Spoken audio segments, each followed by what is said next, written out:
Assalamualaikum warahmatullahi wabarakatuh. Bismillahirrahmanirrahim. Alhamdulillahi rabbil alamin. Wassalatu wassalamu ala asyrafil mursalin wa ala alihi wa sahbihi wa barik wa sallim. Terima kasih pada rakan-rakan yang sudi menjenguk live saya pada malam ini. Clear tak kawan-kawan semua? Clear tak saya punya suara? Kalau clear, sebut sepatah, saya takut tak clear. Sebelum saya teruskan perkongsian saya sebagaimana dijanjikan pada malam ini. Clear tak? Boleh habaq something tak? Clear ke tidak suara saya? Please someone, tolong bagi komen clear ke tidak. Ya, okey, terima kasih rakan-rakan semua yang memberikan komen. Saya dah tulis apa yang bakal saya kupas dalam tempoh setengah jam daripada sekarang. Ada satu buku yang saya baru baca, tak banyak mana pun buku ni ataupun kitab Arab ni. Minta maaf ya kalau tulisan dia terbalik. Tetapi dalam bahasa Melayu lah, saya faham semua rakan-rakan di IG saya ni adalah semua yang dah letih puasa, tinggal nak tidur je kejap lagi. Jadi ustaz janganlah kongsi benda berat-berat. Jadi saya akan kongsi benda ringan-ringan saja dalam tempoh setengah jam ni. Buku ni saya juga yakin rakan-rakan di IG saya kebanyakannya mungkin tidak biasa dengan bahasa Arab. Jadi apa yang saya cakap ni adalah khusus meraihkan rakan-rakan yang bukan belajar ilmu tafsir, bukan belajar bahasa Arab. Jadi kita buat santai-santai malam ni. Kitab ni adalah kitab yang ditulis oleh ulama yang masih hidup sekarang ini, bahkan pimpinan Kesatuan Ulama Sedunia. Susah betul sebenarnya nak sebut nama Al-Allamah, Al-Syekh, Al-Ustaz, iaitulah Profesor Dr. Ali Muhyiddin Al-Qarahdaghi. Ali Muhyiddin Al-Qarahdaghi, bukan Al-Qaradawi, Al-Qarahdaghi. Tak tahu nak singkatkan nama dia macam mana, tapi saya akan sebut ulama inilah untuk memudahkan saya sebut. Kalau sebut Qaradawi itu mudah sikit nak sebut. Okey, Al-Qarahdaghi. Seingat saya beliau SU kepada Kesatuan Ulama Sedunia, dan Presiden Kesatuan Ulama Sedunia adalah Ar-Raisuni, Al-Allamah Dr. Ar-Raisuni. Okey, kitab ni dia cerita pasal Nabi Allah Yusuf alaihi salam sebagai qudwah kepada kaum muslimin yang hidup di negara-negara Eropah. Ataupun Nabi Yusuf sebagai teladan kepada kaum muslimin yang hidup di negara majoriti non-muslim. Ya, macam mana Islam kepada orang-orang yang hidup sebagai kaum muslimin yang minoriti. Okeylah, saya nak kongsi dua ceritalah sebagai permulaan untuk menarik minat saudara-saudari. Kalau anda tanya mana nak dapat kitab ni, saya minta maaf banyak-banyak. Memang tak ada kat Malaysia. Hatta kawan-kawan di negara Arab pun susah nak dapatkan kitab ni, sebab kitab ini pun saya minta tolong Da'i Imran yang belajar di Turki, kerana Syekh Qarahdaghi dia menulis kitab ni di Istanbul 4 tahun lepas selesai tulis kitab ini, dan ketika itu beliau di Istanbul. Jadi saya berjaya dapat kitab ni daripada bantuan saudara Da'i Imran, sebab dia kebetulan belajar di Istanbul, dan dia postkan kepada saya kitab, sebab saya tak boleh tidur lena bila dapat tahu ada kitab tentang kisah Nabi Yusuf AS. Okey, saudara-saudari tahu tak apakah kesudahan kisah Nabi Yusuf AS dengan apakah kesudahan kisah Nabi Yaqub dengan Yusuf dengan anak-anaknya di Mesir? Ya, yang kita tahu dalam surah Yusuf, saudara-saudara Yusuf dipertemukan dengan Yusuf alaihissalam. Yusuf alaihissalam telah melihat depan matanya mimpi yang beliau alami 40 tahun lepas telah menjadi realiti dan kebenaran. Tapi apakah babak-babak akhir yang bukan berkaitan dengan Nabi Yusuf, tetapi dengan Nabi Yaqub alaihissalam, ayah kepada Nabi Yusuf alaihissalam? Ya, maka Syekh ulama ini ada menyebut satu bab kecil tentang wasiat Nabi Yaqub kepada anak-anaknya yang 12 orang termasuk Nabi Yusuf alaihi salam. Ya, kita terlepas pandang rupa-rupanya ada kisah yang indirectly berkaitan dengan Yusuf dan saudara-saudaranya yang di luar daripada surah Yusuf. Iaitulah dalam suratul Baqarah yang barangkali kita tengah seronok baca juzuk 1, juzuk 2 sekarang. Kita akan jumpa dalam ayat 133, Allah Ta'ala cerita Nabi Yaqub menjelang kewafatan di Mesir, ya, telah memanggil anak-anaknya termasuk Yusuf, Bunyamin dan semua 10 orang abang-abang yang sudah menjadi saleh, lalu bertanya kepada anak-anaknya menjelang kewafatan, seandainya saya meninggal dunia, ma ta'buduna min ba'di, kamu semua akan sembah apa? Kamu akan sembah siapa?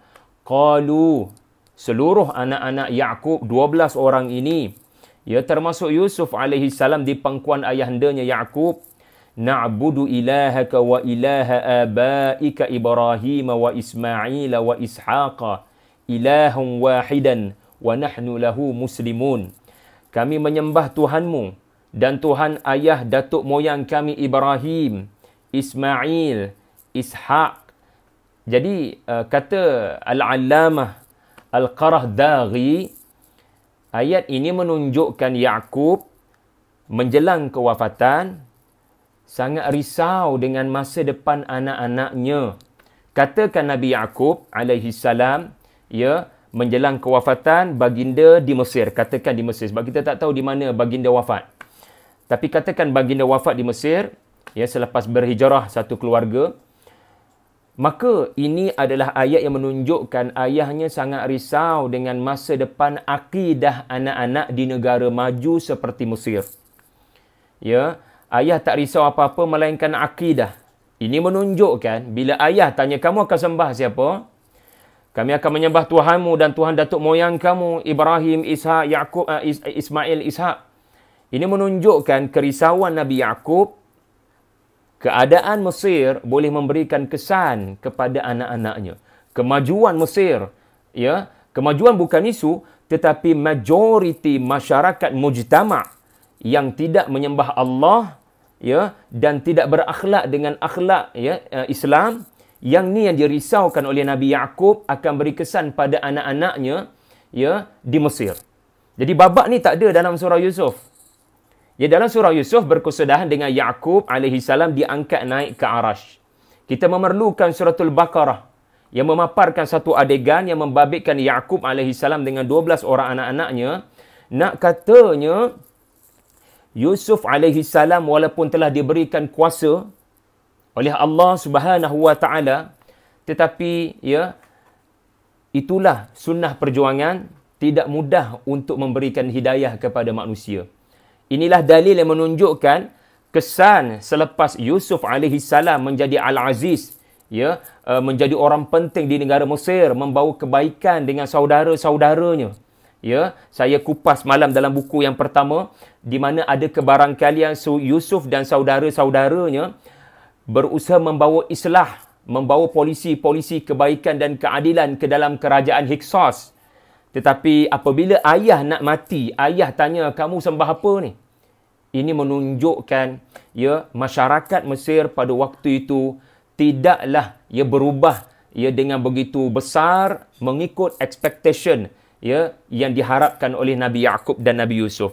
Kerana Yaqub alaihi salam sebaliknya risau dengan akidah anak-anaknya, bukan orang lain, akidah anak-anak sahaja. Walaupun anak-anak dah besar panjang, ya, menjelang kewafatan, ya, dan anak-anak berada di Mesir bersama dengan Yusuf alaihi salam, seorang rasul yang meneruskan perjuangan ayah. Tetapi ayah ada kerisauan, ya, kalian akan sembah apa selepas daripada aku? Tak ada, ya, isu akidah yang sangat dititik beratkan. Poin saya, Syekh, ya, menyebut satu poin yang kita barangkali terlepas pandang kerana barangkali hanya Syekh fokus kepada surah Yusuf saja, sedangkan di luar surah Yusuf ada cerita-cerita indirectly berkenaan dengan Yusuf alaihi salam. Ya, itu nombor satu yang membuka minda saya yang menarik ada dalam kitab ini. Yang kedua, ya, yang menarik dalam kitab ini saya nak tunjukkan bagaimana para ulama apabila menulis tentang Al-Quran, mereka akan menulis dengan suasana mereka hidup.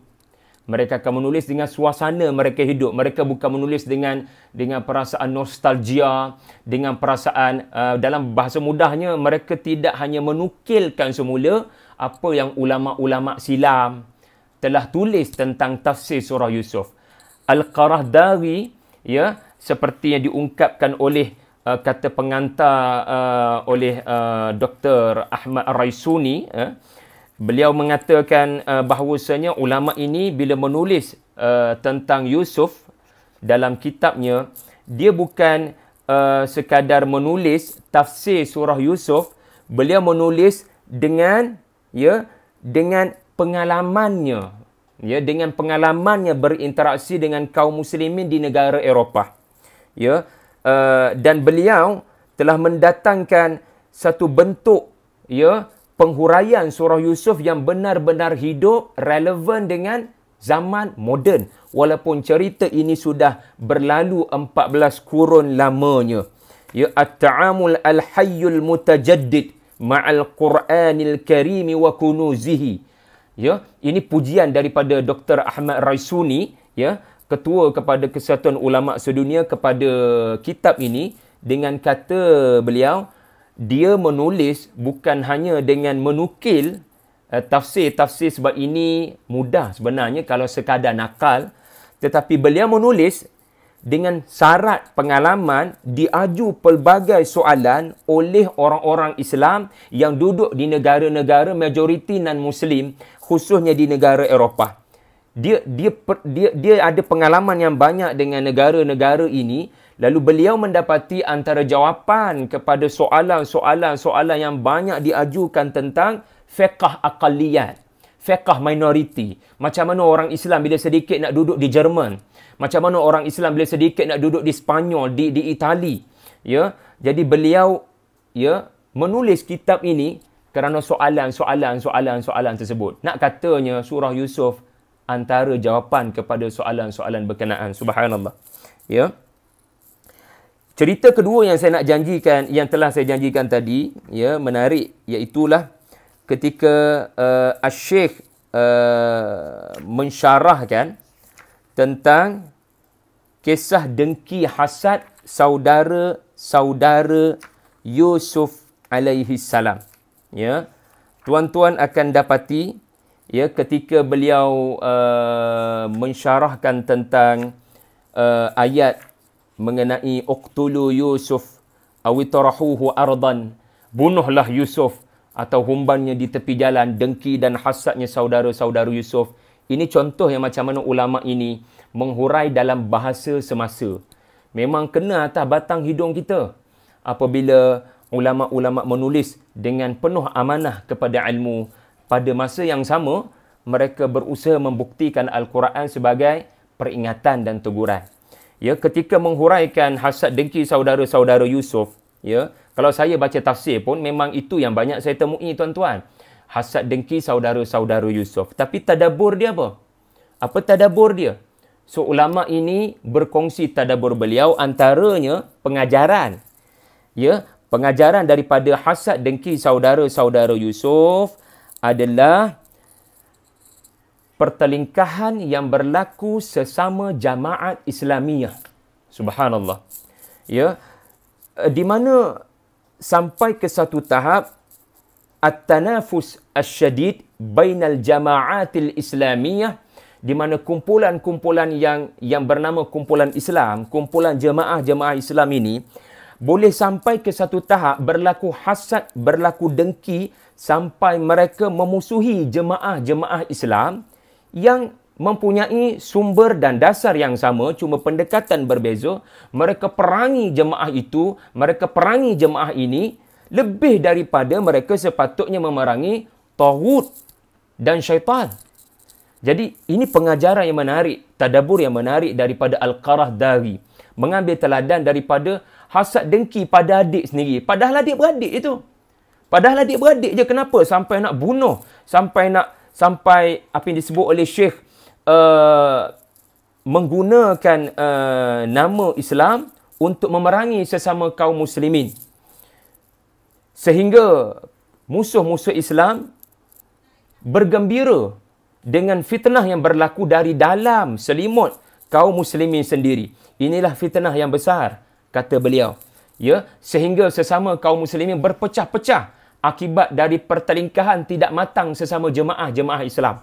Seperti saudara-saudara Yusuf sanggup untuk memerangi adik mereka sendiri. Matanglah sedikit, ya, apabila ya kita sesama adik-beradik ada perbezaan pendapat.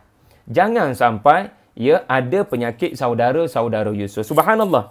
Ini contoh menghidupkan kisah surah Yusuf ya daripada ulama yang menulis ini. Okey, baiklah. Sekarang saya berkongsi kepada saudara-saudari semua sebab Asy-Syaikh menulis kitab ini. Ya, Asy-Syaikh menulis kitab ini, beliau sebut di dalam mukadimah satu perkara yang sangat menyentuh hati saya.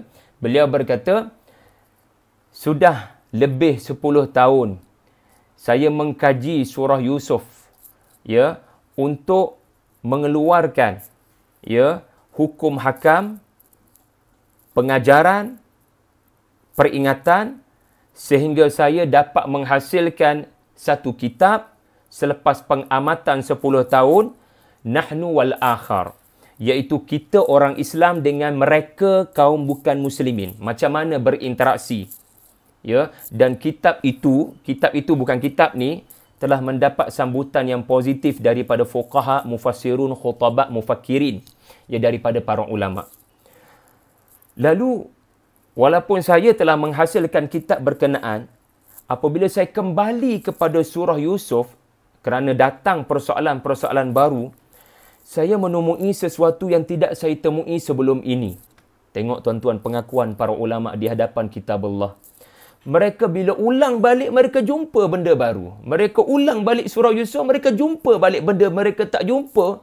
Walaupun mereka dah kaji 10 tahun surah Yusuf dan hasilkan kitab, ya, Nahnu wal Akhar, selepas 10 tahun ta'ammuk dengan surah Yusuf, ulama ini mengakui dia menemui kunus, ya, rahsia khazanah yang tidak beliau temui sebelum ini yang menyebabkan beliau karang kitab ini, iaitu sesuatu yang tidak terkandung dalam kitab sebelumnya. So, di sini kita belajar sesuatu. Jangan bangga sangatlah tulis banyak buku tu. Macam saya lah. Kena ada, jangan kerana dah pernah tulis tafsir surah Yusuf, lalu kita belagak kononnya kita dah tahu semua benda pasal surah Yusuf. Belajarlah daripada para ulama. Walaupun mereka dah tulis kitab surah Yusuf dan mendapat pujian daripada para ulama, ulama-ulama yang seperti ini tidak terpedaya. Dia kembali pada surah Yusuf, dia jumpa something amazing yang baru dan menghasilkan karya yang setebal 250 muka surat lebih. Ya, baik. Selain daripada itu, saya kongsikan serba sedikit tentang pendekatan penulisan Al-Qarahdari ini. Ya, sangat tidak mengecewakan kerana beliau tidak terus pergi kepada tafsir ayat-ayat. Beliau menunjukkan beliau memang bidang, ya, dalam pelbagai bidang termasuk dalam bidang tafsir. Sebagai contoh, ya, ulama-ulama tafsir moden bila nak hurai sesuatu surah dia starting dengan maqasid. Ya, ini kita akan jarang dapati dalam tafsir-tafsir klasik. Ya, kerana bila nak tafsir surah, starting dengan maqasid, apa tema surah ni, apa kesimpulan surah ni, apa tujuan surah ni diturunkan. Ia adalah pendekatan ulama-ulama tafsir yang agak terkemudian. Ya, dan inilah yang disebut oleh Al-Qarahdari. Beliau starting kitab ini dengan menyebut matlamat surah Yusuf diturunkan. Dan beliau menyebut 3 ayat kunci. 3 ayat kunci yang menunjukkan surah ini relevan sampai bila-bila. Ya, yang pertama, ya, beliau mengambil ayat 67. Inil hukmu illa lillah alaihi tawakkaltu wa alaihi falyatawakkalil mutawakkilun. Nah, habaknya, nak bagi tahunya, kisah surah Yusuf adalah kisah kemenangan orang bertawakal. Allah Ta'ala sendiri sebut. Yang kedua, beliau quote ayat 87. Ini ayat kunci yang kedua surah Yusuf menurut beliau, dan beliau starting di bahagian mukaddimah. Dia pasak awal-awal di bahagian mukaddimah. Innahu la yay'asu min rawhillahi illa al-qaumul kafirun. Ya. So keyword yang kedua selepas kisah kemenangan orang bertawakal, surah Yusuf adalah kisah kemenangan orang-orang yang tidak berputus asa daripada rahmat Allah. Jangan putus asa daripada rahmat Allah. Ya, yakin Allah Taala akan menerima taubat seandainya kamu bertaubat. Ya, jangan sekali-kali ya terlintas Allah tidak lagi menerima taubat. Dan akhirnya memang benarlah surah Yusuf berakhir dengan saudara-saudara Yusuf bertaubat dan taubat mereka diterima oleh Allah. Dan akhir sekali ayat 111 ini ayat kunci yang menunjukkan surah Yusuf relevan sampai bila-bila, iaitulah Allah Taala menegaskan kisah-kisah Quran adalah bersifat ibrah. Ya, Quran turun bawa cerita bukan sekadar paparan sejarah, tetapi nak paparkan pengajaran-pengajaran yang ada kaitan dengan kehidupan. Okey. Jadi itu nak katanya maqasid surah Yusuf, ulama-ulama akan keluarkan ayat-ayat kunci. Ayat-ayat yang mereka yakini menjadikan surah Yusuf tidak hanya pengajaran kepada Nabi sallallahu alaihi wasallam dan para sahabat, tetapi relevan sampai bila-bila dan di mana-mana saja kamu berada. Dan juga tidak mengecewakan kerana Al-Qarahdari memang bercakap sebagaimana ulama tafsir bercakap. Ya, walaupun beliau ya lebih terkenal dengan maqasidus syariah, dengan fatwa, dengan bidang-bidang yang kita semua sudah maklum melayakkan beliau berada di Kesatuan Ulama Sedunia, tetapi seronok sangat kerana beliau juga mengupas apa kaitan surah Yusuf dengan surah Hud yang tak saya temui dalam kitab-kitab tafsir setakat saya belik. Antaranya adalah beliau kaitkan surah Yusuf dengan ayat terakhir surah Hud. Ayat terakhir surah Hud yang berbicara tentang 5 perkara. Ya, tuan-tuan, saya tak nak bacalah ya. Tuan-tuan belik sendiri ya, di mana dalam ayat 123 surah Hud ada 5 isu penting dalam satu ayat.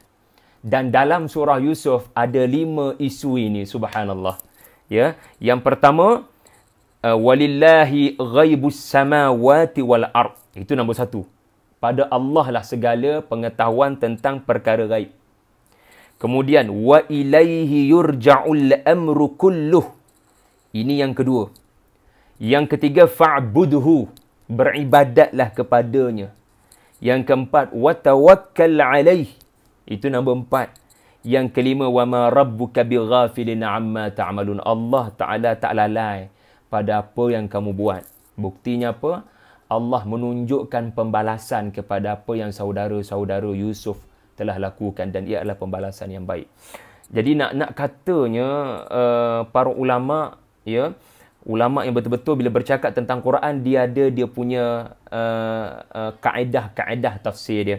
Ya, termasuk menghubungkan dengan surah sebelumnya. Okey, sebelum tuan-tuan mengantuk, sebelum tuan-tuan tertidur dengan apa yang saya duk merepek ni, saya nak kongsi lagi antara kelebihan Al-Qarahdari ketika mengupas kitab ini adalah beliau juga menekankan aspek bahasa. Aspek bahasa. Sebagai contoh, ya saya pun baru belajar dan saya terkejut dengan beberapa fakta bahasa lah. Dalam babak Yusuf alaihi salam digoda oleh isteri Al-Aziz, baju beliau telah ditarik oleh isteri Al-Aziz ataupun dikenali lebih popularnya Zulaikha. Tengok ya macam mana bahasa Arab Al-Quran sangat tepat pada menyampaikan maksud. Quran sebut kuddamin duburin. Kuddamin duburin. Iaitulah terkoyak di bahagian belakang. Okey, terkoyak ni kawan-kawan semua, dalam bahasa Arab ada banyak perkataan. Mazaqa, syaqqa. Banyak perkataan boleh menggambarkan koyak.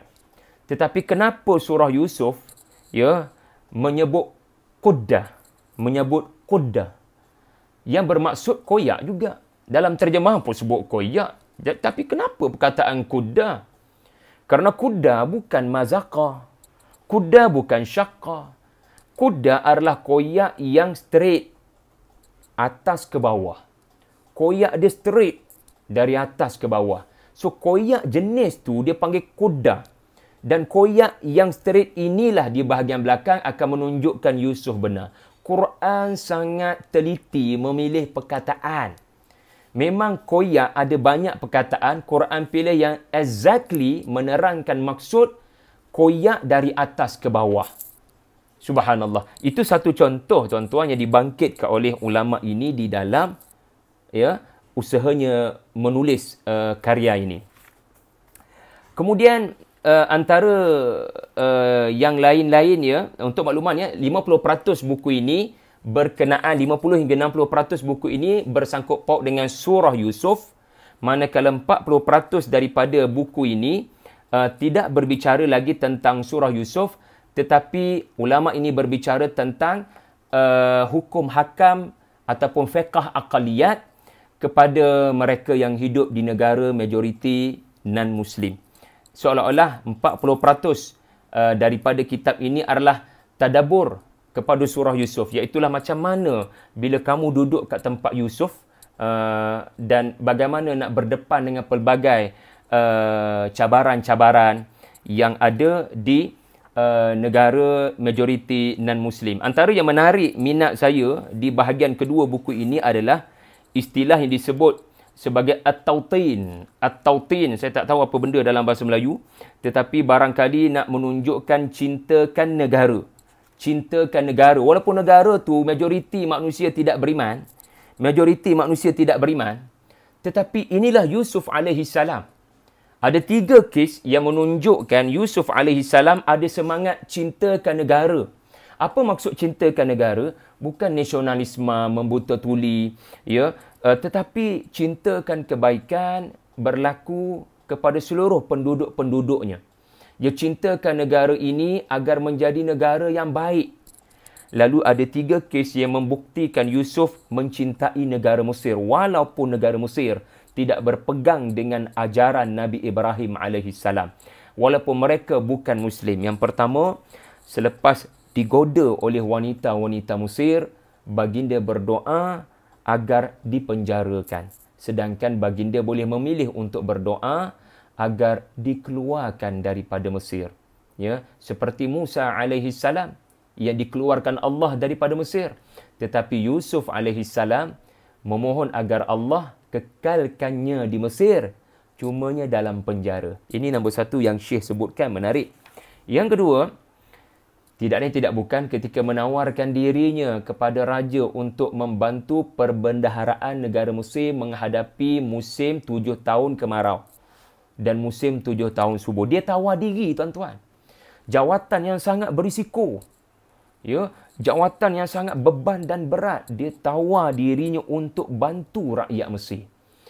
So jangan benci non-Muslim. Tidak bertempat. Belajar daripada Yusuf alaihi salam yang bersifat manusiawi, yang menjelaskan apa yang dimaksudkan sebagai jiwanya rahmatan, jiwanya adalah penuh belas kasihan kepada manusia. Dan kes yang ketiga adalah beliau tidak pulang ke Palestin, bahkan mengajak ayahnya, isteri ayahnya, saudara-saudaranya dan seluruh ahli keluarga datang ke Mesir. Kenapa datang ke Mesir sedangkan Mesir negara bukan Islam? Sebab apa? Sebab kita nak buat kebaikan di negara ini. Saya nak minta tolong abang-abang semua bantu saya. Ana wa manitaba'ani. Ala basiratin ana wa manitaba'ani. Saya nak minta tolong abang-abang semua bantu saya, kita bawa kebaikan dari sudut akidah. Sebagaimana kita sudah bawa kebaikan, saya sudah bawa kebaikan dari sudut ekonomi. Saya telah menyelamatkan Mesir dari sudut fizikal. Tetapi saya perlukan bantuan abang-abang. Kita jadi satu jamaah untuk bantu bawa Islam ataupun bawa islah, bawa keadilan, bawa kebaikan kepada negara Mesir. So, saya tak boleh buat kerja seorang-seorang. Jadi, ini 3 kes yang menunjukkan at-tautin yang diungkapkan oleh Syekh ini, yang perlu ada kepada rakan-rakan kita, kaum muslimin yang duduk di negara. Jangan membenci. Jadi orang yang boleh ada belas kasihan dan berusaha melakukan something kepada negara walaupun negara itu bukan negara Muslim. Antara lain, saya pun dah malah nak belik dah. Antara benda lain yang saya masih ingat menarik dalam buku ini adalah disentuh mengenai Allahumma salli ala Muhammad. antara yang disentuh. Okey, satu lagi yang menarik yang berada di bahagian kedua buku ini yang disebut oleh Syekh, sesuatu yang tidak ada kaitan dengan surah Yusuf, tetapi itulah ayat-ayat Quran yang kita perlukan untuk menjadikan kita benar-benar seperti Yusuf alaihi salam. Antara sikap yang beliau tegur adalah jangan cepat hukum orang. Kerana Quran sendiri tidak mudah pukul rata. Ya, tuan-tuan boleh catat Ali Imran 113, 114. Tuan-tuan boleh catat Ali Imran ayat 75. Ali Imran 110. Allah Ta'ala sendiri tidak pukul rata. Allah Ta'ala sebut laisu sawa. Tidak semua ahlul kitab itu sama belaka. Ada segelintir ahlul kitab yang bagus. Ya, dalam ayat lain, wa min ahlil kitadi man in ta'manhu biqintarin. Nak katanya ada ahli kitab yang baik. So jangan pukul rata ya kepada non-muslim yang semua mereka kafir belaka. Jadilah orang yang teliti bila menuturkan perkataan. Ya, tidak semua ya mereka yang non-muslim ini kafir belaka. Ya, ada kalangan mereka ya yang bukan dalam kategori tersebut. Ya, jadi antara teguran Syekh lah supaya kita tidak jadi orang yang mudah pukul rata ya kepada non-muslim. Antara lain yang beliau tegur di bahagian yang kedua adalah penyalahgunaan ayat-ayat Allah tidak pada tempatnya. Ya, dan beliau menjelaskan antaranya adalah ayat-ayat jihad. Ayat-ayat jihad, beliau kata al-jihad fi sabilillah laisal qital faqat. Ya, jihad fi sabilillah tidak terbatas kepada perang di medan tempur sahaja. Bahkan perang di medan tempur adalah pengakhiran. Selepas segenap ikhtiar tidak ada. Itu pun ada syarat-syarat tertentu. Tetapi mestilah didahulukan, ini rumusan beliau lah. Mestilah didahulukan peluang-peluang berdialog, berbincang dan dakwah bil hikmah wal mau'izatil hasanah. Ya. Jadi itu antara perkara-perkara yang menarik. Poin saya adalah menghidupkan surah Yusuf. Menjadikan surah Yusuf itu relevan ya dalam kehidupan. Inilah yang menyebabkan beliau menulis karya ini.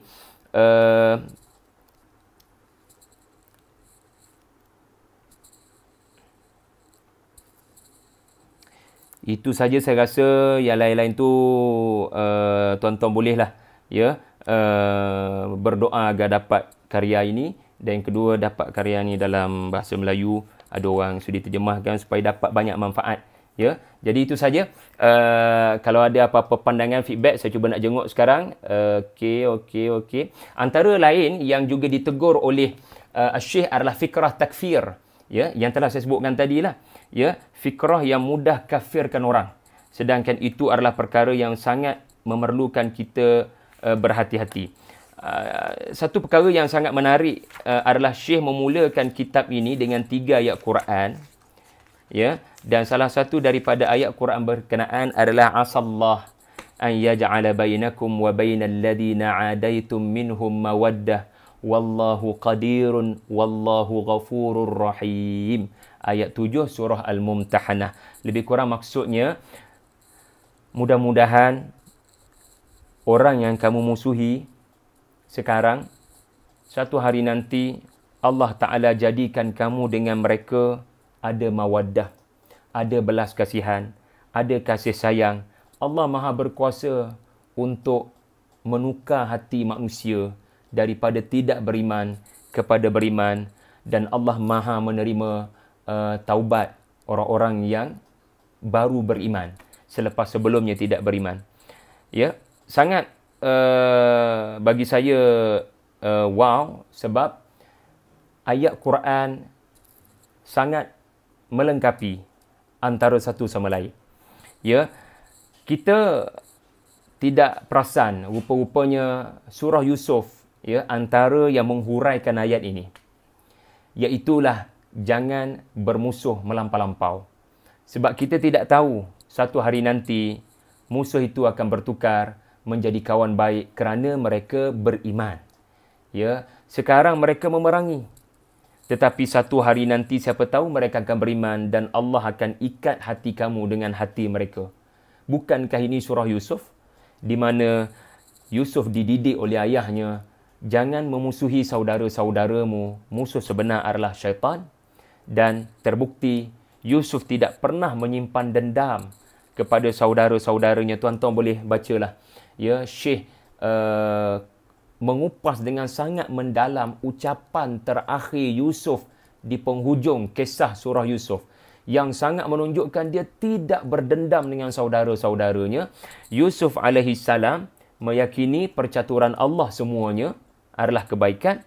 Jadi ayat 7 surah Al-Mumtahanah ini, ya, bagi Syekh adalah antara rumusan surah Yusuf. Iaitulah, kalau kamu, ya, marah dan membenci seseorang berpada-pada. Kadang-kadang kita ni marah pada orang kerana perbezaan faham jamaah, kerana perbezaan faham madhab, kerana perbezaan faham parti politik, kerana perbezaan itu, perbezaan ini. Tetapi berpada-pada bila marah, ya, kerana satu hari nanti Allah Ta'ala boleh menukar menjadi mawaddah. Dan kisah saudara-saudara Yusuf adalah bukti bagaimana Allah menterbalikkan keadaan. Bagaimana Allah memberikan, ya, kepada saudara-saudara Yusuf, ya, kebaikan dan kesatuan semula dengan adik yang mereka musuhi, ya, satu ketika dahulu, Yusuf alaihi salam. Okey, tuan-tuan puan-puan sekalian, saya rasa itu saja kupasan saya mengenai kitab ini. Sangat tidak adil untuk mengupas kitab ini dalam hanya tempoh bawah daripada 1 jam, tetapi saya hanya sekadar nak memperkenalkan anda, penulis kitab ini adalah pimpinan Kesatuan Ulama Islam Sedunia, dan beliau mengajar saya satu perkara: apabila kita menulis, ya, tentang tafsiran ayat-ayat Allah, pertama kena faham kaedah-kaedah tafsir. Yang kedua, jangan hanya tahu kaedah tetapi tidak mampu untuk membuktikan surah Yusuf dan ayat-ayat Allah solusi kepada permasalahan semasa. Solusi kepada permasalahan semasa. Sebagaimana dulu Quran diturunkan selesaikan masalah manusia, ya, tetapi sekarang Al-Quran mesti juga dibuktikan begitu boleh menyelesaikan pelbagai konflik, ya, yang dihadapi oleh manusia. Wallahu alam. Terima kasih pada semua yang komen-komen, dan kita jumpa lagi dalam buku yang ketiga pada esok hari. Wallahu alam. Terima kasih semua. Wassalamualaikum warahmatullahi wabarakatuh.